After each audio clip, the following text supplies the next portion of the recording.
I am excited today. A friend of mine is a first time author.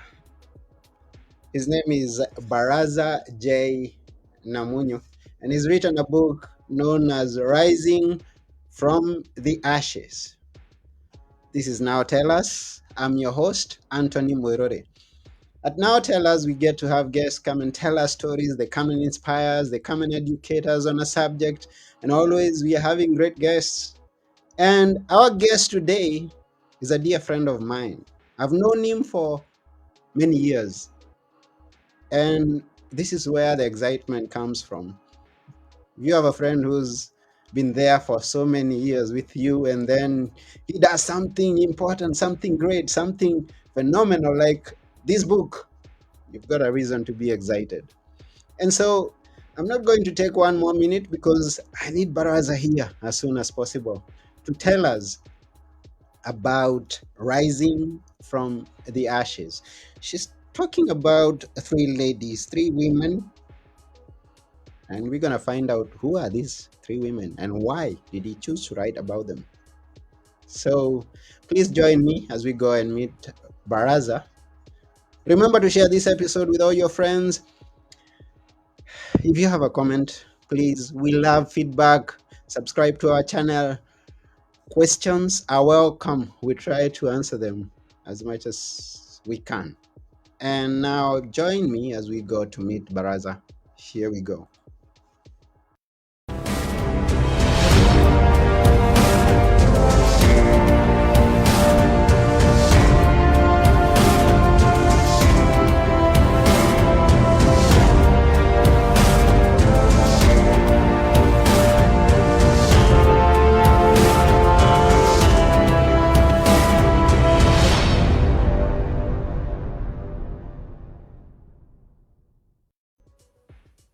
Hello, Baraza. Hello, sir. Yeah, welcome to Now Tell Us. Thank you very much. The honor is mine. Yeah, we are delighted and excited to have you here at Now Tell Us. And I've Yes, known it's you for many. I've known you for many years. Maybe how many years have we known each other? uh, let's go as far back as 1991. 1991. Yeah, those are over Yes, 30 that's how long it's years. been. Uh-huh.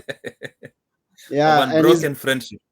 yes, and it's from when I first knew you, I saw a great guy, and maybe we can bring to light someone who's listening here for the very first time. That was in high school when we joined Yes, the first the first year of high school, and yes. Baraza came in and he shone so bright.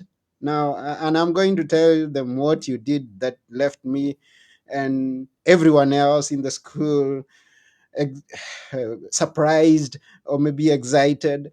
Baraza comes in Yeah. high school, first year, and he becomes the head of a very big department, the music department. Imagine there have been people who have been there 4 years, and one fast former takes over control of a music department. Last year. That was Last great. year in high That school. was great, Baraza. Yeah. Yeah. Yeah. Even myself, I did not see it coming. It Uh-huh. was just one of those that you always walk prepared, but you don't really see them coming. Yeah. It was great, and yeah, and one of the things that I've seen about you over the years, and even back then, is the discipline that you have. You're a great disciplined man. But maybe that's gonna come in the details when we give you the opportunity to please tell us a bit about yourself. Who is Yes, Baraza J Namunyu? yes. Go ahead, tell us who is Yeah. Baraza. So for those who follow me on my social media, don't be confused because I use my social handles are usually Balozi Baraza, Mm-hmm. and my author title goes under Baraza J Namunyu, which mirrors my birth names. So Mm-hmm. after consulting here and there, I think I'm going to find a way to kind of bring them together so that I operate under one identity, so that I don't have fans from everywhere confused who's this and who's that. But yes, as you have said, brother Antony, my names are my natural names were John Baraza Namunyu. So I was born in Kenya a couple of decades ago, and I was brought up. I was born in a village. I was born to a family, a couple who has become pastors or Salvation Army pastors or Salvation Army officers. So soon after I was born, it was not long before they went into training college. I tell people this and they laugh. I was born without a birth certificate. My birth certificate followed about 3 years later. So how is that? I was asking my mom a couple of years back, how is it that I was born and then there was no birth certificate at my time of birth? Because even when it eventually came out, I was registered under the city in which they were living, not the city I was born in.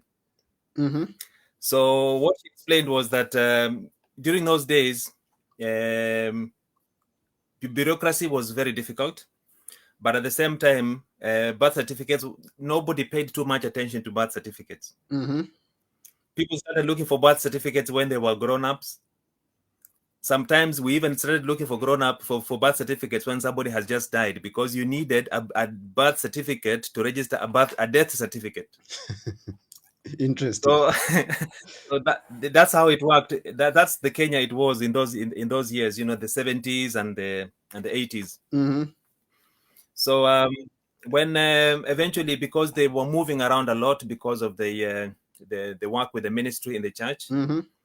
So when we got to a town called Machakos, which is not very far from Nairobi, when things settled down a little bit, that's when they started making sure that all of us who are alive at the time, the kids, made sure that they sorted out our birth certificates to avoid complications in the future.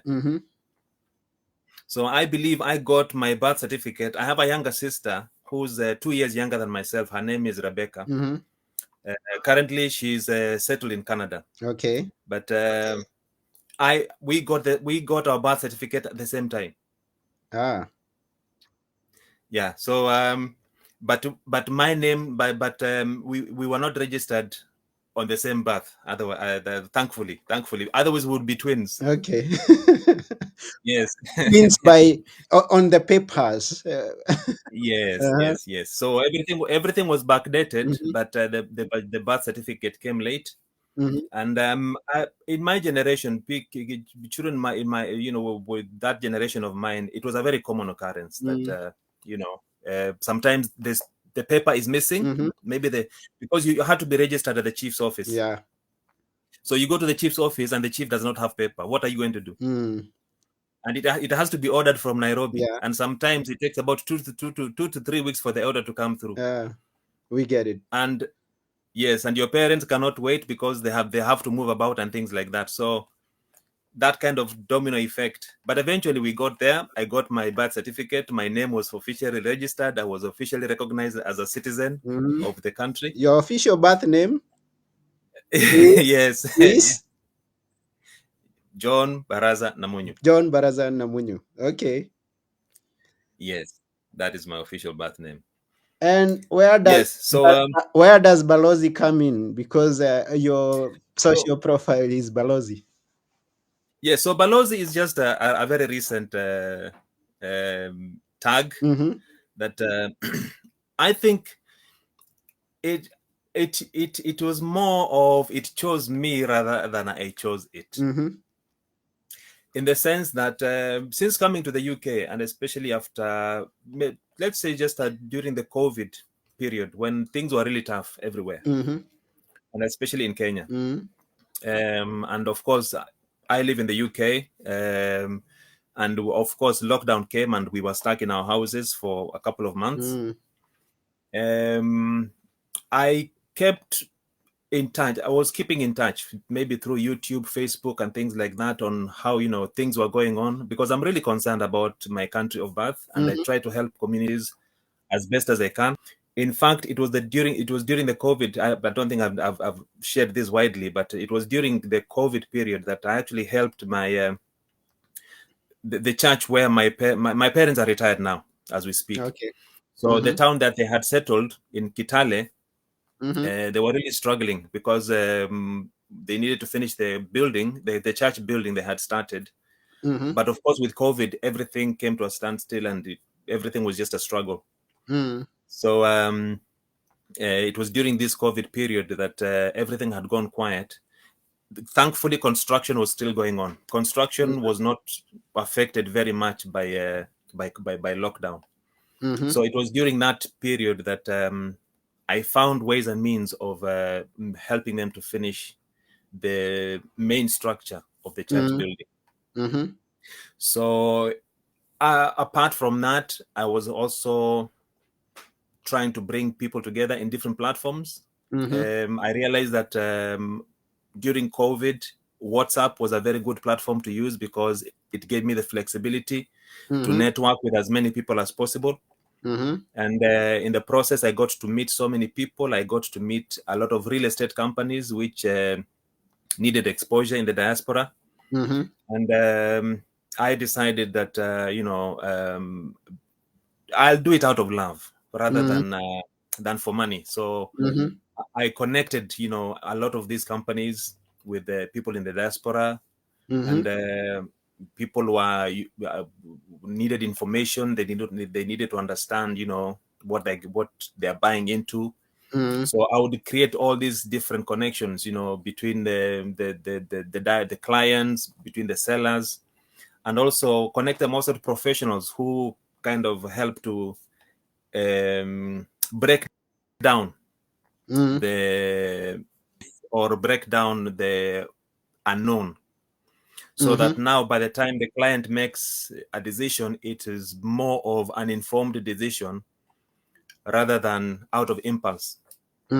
Because as you know, real estate property, that is a very serious decision to make. People make, they set aside life savings to do that. So if you have a way of looking at this, you want them to be in a frame of mind where they're making very sound decisions with the kind of money that they're going to be spending on these things. But at the same time, also, you want the sellers, as much as they want to market furiously, because they really want to get, get as many customers as possible, but also get the sellers also to understand the kind of client they're dealing with, because the clients in the diaspora are not necessarily clients back in Kenya. So the psychology is somehow different. So then if you're dealing with people in the diaspora, for example, you need to slow down a little bit. Don't be over aggressive the way you would be on the ground in Kenya. And a lot of these people, before they came into this space, they did not know that. They just thought that, if we just market, we just go, it's a hunting ground. But we had to kind of regulate that space so that now they slow down enough for people in the diaspora to begin to understand, okay, this is what you are selling. This is why you're selling it. This is, what about the process, the title deeds, all this. And because Kenya also was now entering the digital space, it was making things so much easier. So basically, because of those activities, and I was doing them without, without any other objective other than to just bring people together. Somebody somewhere noticed, what I was doing, and they saw me as an ambassador of some sort. Okay. So in that ambassadorial spirit, the name Balozi came up. It was coming up quite frequently, and then it was not until the CEO of Optiven, real estate company. I think for those of you who do not know Optiven, I think it is one of the leading real estate companies in Kenya. And the CEO happens to be, now he's a friend of mine. His name is George Washuri George. an established author. He's a very, very ethical businessman. He's very good in with young people. He has several mentorship programs. So when somehow one of his deputies linked him with me, and we started working together on publicizing and things like that. So the more terminology Balozi, the more other people just got onto it, and then it just became a household name. So that's how I adopted it, and I changed all my tags to Balozi Baraza. It's wonderful, and I can attest to that you're really doing ambassadorial jobs, and I would call you a destiny connector, because having watched you over that period, and as you keep doing every day, connecting people with one another, that's a blessing. It's not everyone who has such a gift, and it's a very wonderful gift. You see, you're not the only one, because just before I relocated to the UK in 2006, my mother wanted me to know why she gave me the name Baraza. So other than the fact that I was born on a Monday morning, when the elders of the village normally meet, because every village has its own routine. Yeah. And the village I came from, normally the wazir, or the elders, would hold a meeting to just discuss affairs within the what's going on with the village, what's going on in the region, what's happening, what are the problems, what are the disputes that need to be sorted, and things like that. And then while they were in the middle of that, a cry comes from one of the houses, a very, very sharp cry of a little boy that had just, and that happened to be me. So, out of that, on a day when the meeting, that's how I got my name Baraza. But then over the years, I think by the UK now, I was a grown up, of course. I had achieved from being the band master that I was. I was also a leader in my local church for many, many years. And all these things, and unbeknown to me, my mother was observing all this, and she was just, remember the way Mary was watching Jesus and keeping all these things in her heart. So my mother told me that she is very, very grateful that she gave me that name, because I have lived up to it. All through my life, I have been bringing people together, but I have not known it. It was just something that I don't think twice about. Even today, if I feel that so and so can work together, I'll just find ways of getting through to each one of them, and I'll find a way of bringing them together. Now, let me give you a very good example. As we speak, I live in Liverpool, up north, near the North County. Okay. Way up north, in the northwest. But the last time I stepped foot in southwest London was many years ago when I was a child.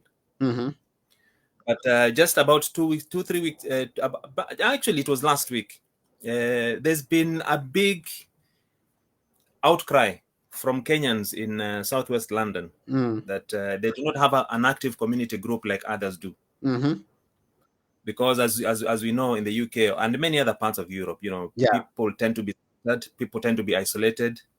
Opportunities to gather meaningfully. We're not talking about, social gatherings in the bars and things like that. Just meet meaningfully and carry out meaningful activities like, community building, families coming together, investments and workshops and training and of that sort. They've not had that. In fact, there's a guy who told me that he's lived there for 40 years and he's never seen anything of that kind. And they've been just wondering, why are they not having that? So for me, I just took it as a challenge. I said, okay, I'm 300 miles away up north. Yeah. But thank God, because of the connectivity with the internet and the skills that I have been given so far to bring people, why don't I put them to and see if this is going to bring something about or not? So I started playing around with WhatsApp and Facebook, bashing about a few contacts here and there. And thankfully, as we speak, I'm hoping that by Christmas we shall have a community running. We shall have a community of people actually gathering and meeting and having physical meetings, planning their own meetings, planning outings, planning get-togethers, planning barbecues and things like that. Something which they have not had. Some of them have been there for 20 years. They've never been able to do that because they've not had a central figure that brings them together. But I identified one of there's a young lady I have identified who now I am working one-on-one. She confessed to me that she's petrified. She's really scared, but she's willing because she wants to see change. So for me, that was more. That's all I needed. That's all I needed. As long as you have somebody who's willing to be led, somebody who's willing to give their best, somebody who's willing to give their time and their energy, then that's how you build a community. And then shortly after that, she was joined by somebody else who is much older. He's an older guy, and he's the one I'm talking about. Has been there for 40 years, and he also felt the same. He said that it's time we change the narrative. It's time to change the narrative for Kenyans in the southwest of London. Let us do something about it, because in the east, funny enough, in the southeast London has so many Kenyan groups.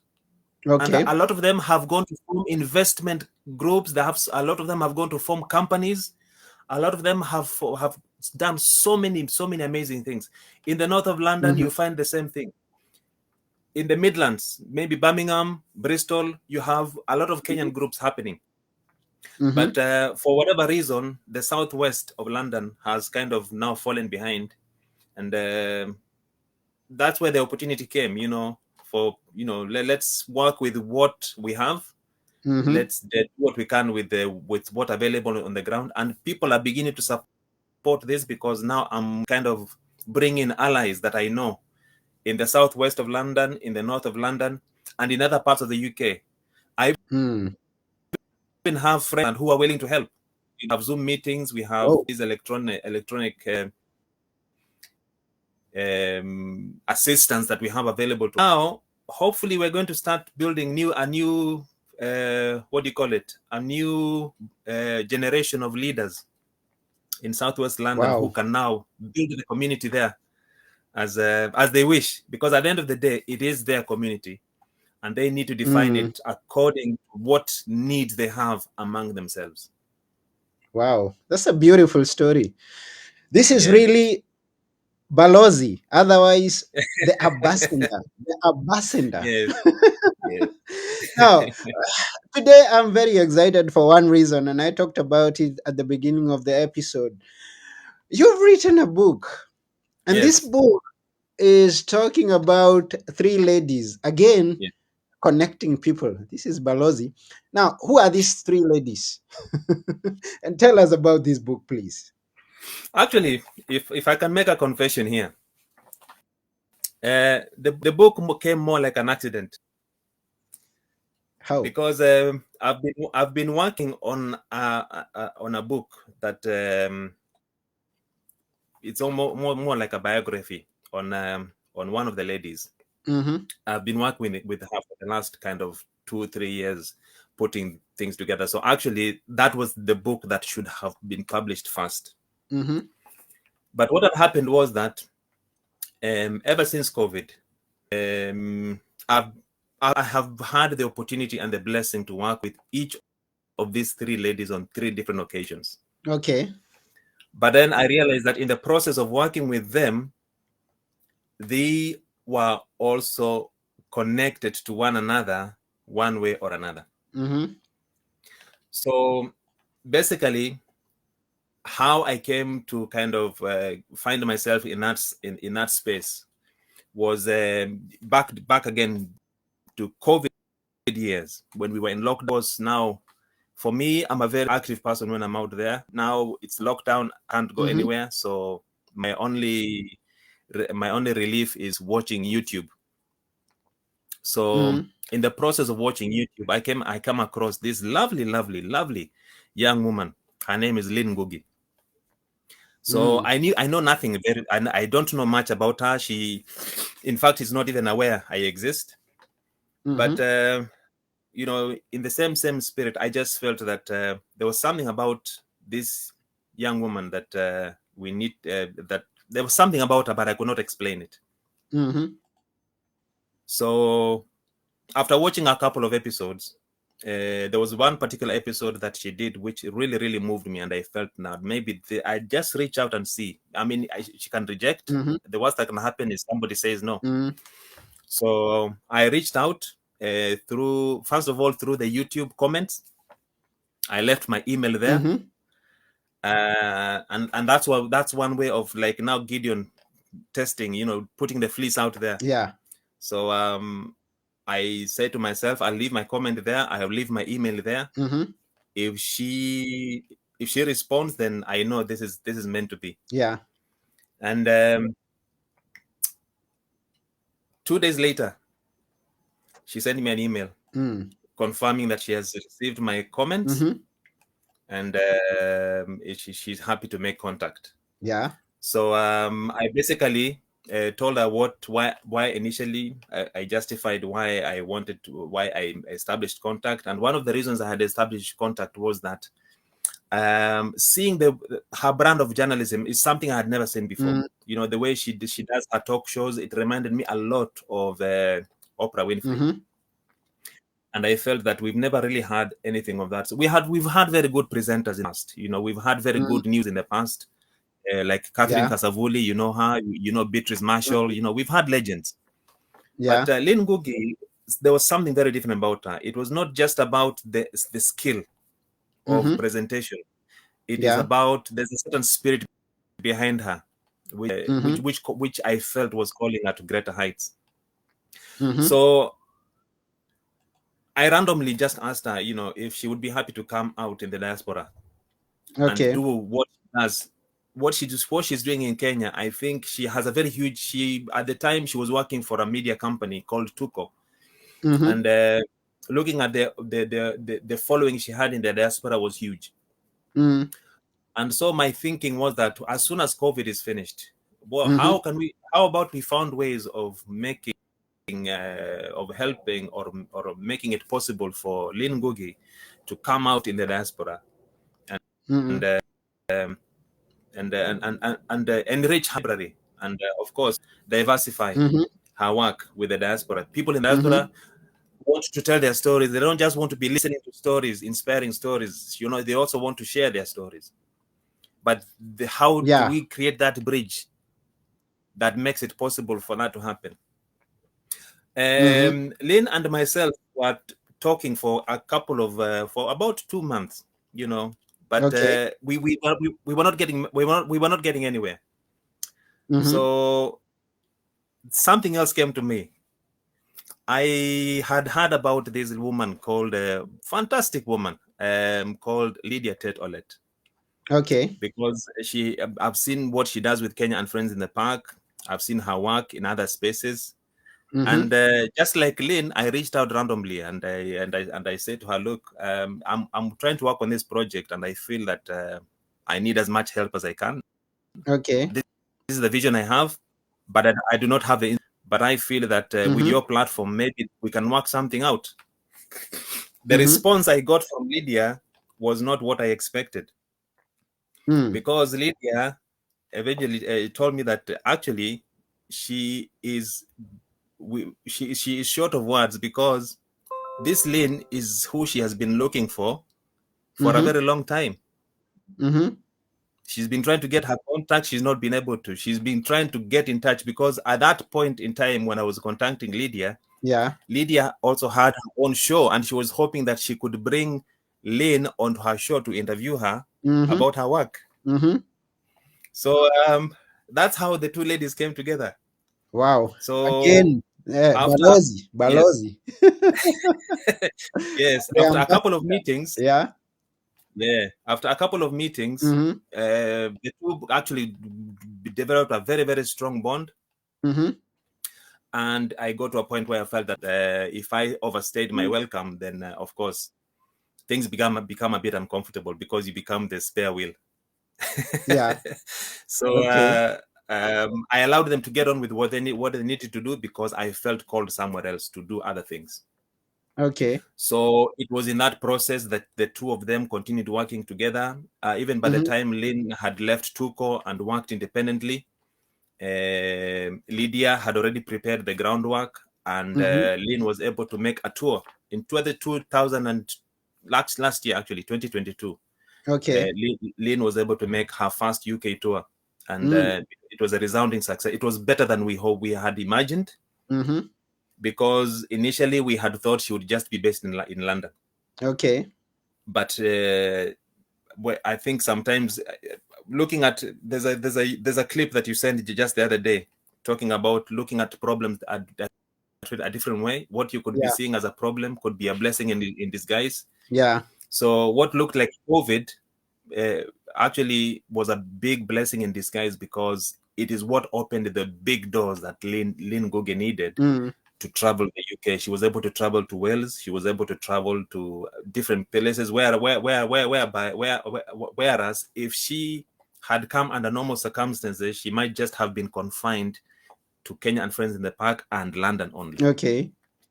So that opened very, very big doors and possibilities for the future. Wow. That's a Yes. beautiful, beautiful one. And we have viewers who are watching us from all over the world.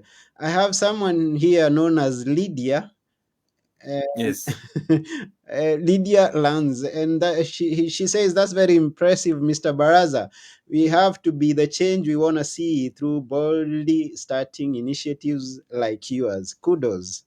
Thank you. Thank you so much. Thank you very much. I'm really honored to hear that. Yeah, thank you very much, Lydia, and everyone else who's watching. We appreciate your presence here, and we love your feedback. Yes, we keep going. So we've got Lynn, and then we've got Lydia, and then we've got a third lady. Bring her into the picture. The third lady. One Yeah. I've told so many times. She's the crown in the jewel. You know, she came in last, but she's the one that actually completed the picture for me. Okay. So what had happened was, of course, after while Lynn and Lydia, it just happened that because apart from the Kenya and Friends in the Park outfit that Lydia has been running successfully for the last 10 years, and it's growing bigger and bigger every year. Anyway. Apart from that, she also runs a magazine, Karibu Kenyans in the UK magazine. I'm sure you're aware of it. Okay. I think we featured you last year. Yes. We were meant to feature you last year. We missed out for some reason, but this year you're well in it. Okay. So the magazine, early last year, around April, I think February, Lydia reached out to me and said that she have her editorial. A lot of people were leaving. Some were relocating back to Kenya. Others were looking for other opportunities in life, and they would be occupied, so they would not really have time to run the magazine the way it was running. So she really needed a hand, and if there was one way I could help, because for some reason people think my up there. I do not understand why. It is. But it is. Yeah. So and I will tell you why I'm surprised. Because I've been working as a taxi driver, as a side hustle for some time. I don't do it as much nowadays, but just to kind of bring in the bills and top up, make ends meet, I've been side hustling as a taxi driver. And of course, as a taxi driver, you have to talk to your customers. You can't be an introvert. You know, even if you are, you have to force yourself to be social and to be flexible. That's true. So in the process, I don't like using my voice very much, except for when I need to. But in those particular circumstances, you have to talk to people. So it is the process of talking to people that even these locals, they're saying, your English is not, it doesn't sound African. Where really are you from? I said, no, I'm from Kenya. I was born and brought up in Kenya. I came to the UK 17 years ago. And yeah, but your English is very different. Your English is even better than ours. Where did you learn that from? So maybe that is what Lydia had in mind. She felt that, my English skills would be something that she could use as an asset in her magazine. And of course, I felt that that was a very good opportunity also to reach out to more people. Yeah. Because it's not just about helping out with the magazine, but also using that magazine also becomes a platform and a vehicle for me as an individual to reach more people with my message and with my work and with whatever it is that I'm allowed to work within that space. Yeah. So when that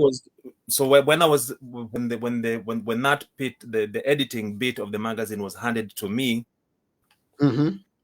so I make the decisions how they bring in and what to do and everything. Then in the process, it's when Lydia suggested to me that there's this lady who does fantastic work, and her name is Njeri Wa Migwi. Would you do a story about her? Now, at that time, I have no idea who Njeri is. I don't know what she does, so I have to do research. So it's me back in the archives, on the internet, doing all kinds of research.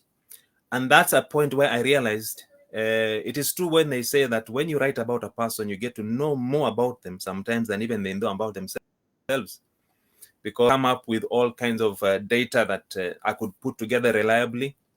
And then I came up with this picture. And that article actually appeared in last year's magazine. If at some point I might share the link on my profile or somewhere else. There's a website where you can actually go and see all the previous editions of that Karibu Kenyan in the UK magazine. So and the story was well received. Actually, more people got to know about who Njeri is.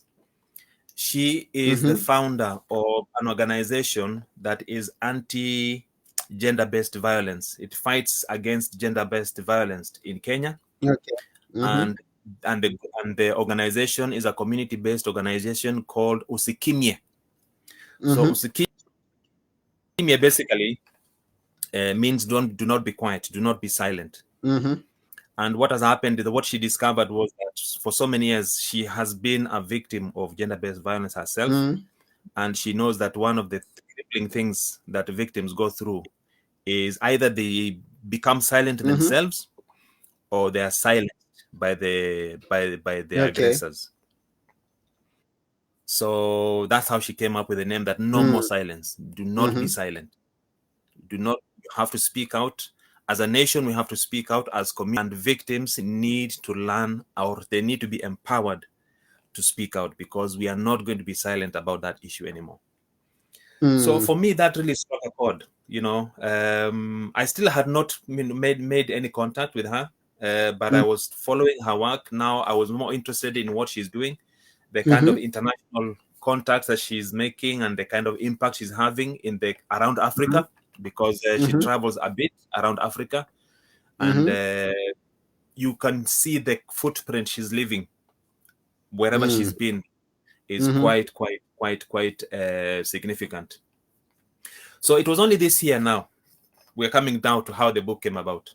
Yeah. So it was this year that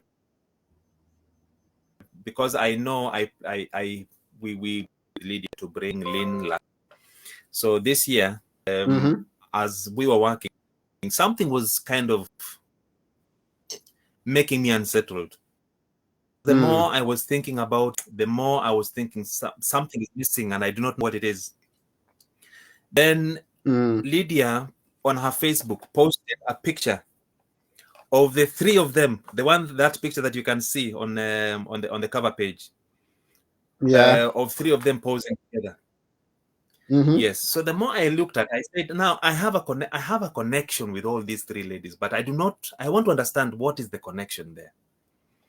So what I did, I had to go back and start watching Lynn's anywhere that Lynn Ngugi has been interviewed, I watched all the programs. I was looking for that missing link. Anywhere, everywhere that Lydia Tett Olet has been interviewed, I went and watched all the programs. Everywhere Wow. that Njeri has been interviewed, I went and watched every episode, looking for that link. Then I was processing it during the Kenya and Friends at the Park event. While I was doing my activities, I reflect and I was trying to find, what is the connection there. Okay. Then it hit me. I realized each of these three ladies, number one, they had reached a point where they lost everything. But each of them, whether they knew each other at that point or not, they fought back. And the reason we know them as they are today is because they fought back and they rose from the ashes. Wow. Rising from And the that's ashes. where rising from the ashes came from. Wow. This is beautiful, and thank you very much, Baraza, for sharing with us. Now, I'm asking. Now, this Yes. episode is meant actually to have ended, but then we can't get enough of what.